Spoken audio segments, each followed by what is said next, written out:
Assalamualaikum warahmatullahi wabarakatuh. Kembali lagi bersama saya Nina Pujiana, calon relawan Bimba.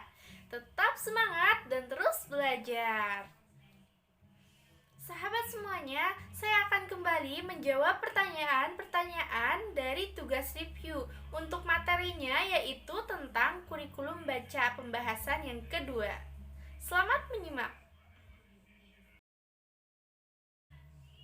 Pertanyaan yang pertama, apa yang harus motivator lakukan apabila ada anak yang belum terampil pada modul B1A namun lembar modul tersebut sudah habis atau dikerjakan semua oleh anak?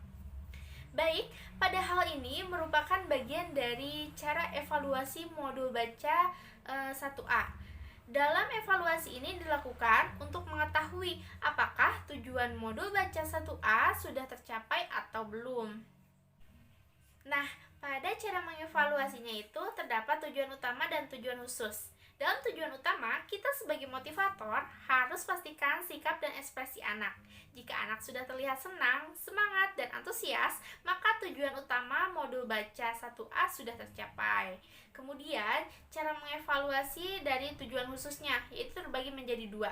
Yang pertama, pastikan anak terampil membaca kata bermakna dalam modul B1A secara mandiri. Kemudian yang kedua, pastikan anak dapat menjawab huruf simbol BDG KMPSY yang ditunjuk secara acak dengan cepat dan tepat satu huruf 1 detik. Nah, ketika anak sudah tidak bertanya-tanya lagi, anak sudah mandiri, anak sudah bisa menarik gambar sendiri, maka dipastikan anak itu sudah bisa. Sekarang, bagaimana kalau misalnya anak belum terampil satu huruf? Dan ketika ditanya BDG KMPSY, dia masih mengurutkan huruf, berarti dia itu belum mampu. Nah, jadi kalau misalkan seperti itu ketika tiket anak sudah habis, kita bisa mengajak anak mainkan kembali modul yang sudah pernah dikerjakannya. Jadi, kita tidak berikan tiket yang baru. Pada prinsipnya, ketika kita mau memberikan materi selanjutnya, yaitu indikator tujuannya sudah tercapai. Nah, bukan sampai modulnya habis. Kemudian, ketika anak belum terampil dan modul bacanya sudah habis itu, jangan dimasukkan ke materi selanjutnya dan tidak perlu dikasih modul kembali.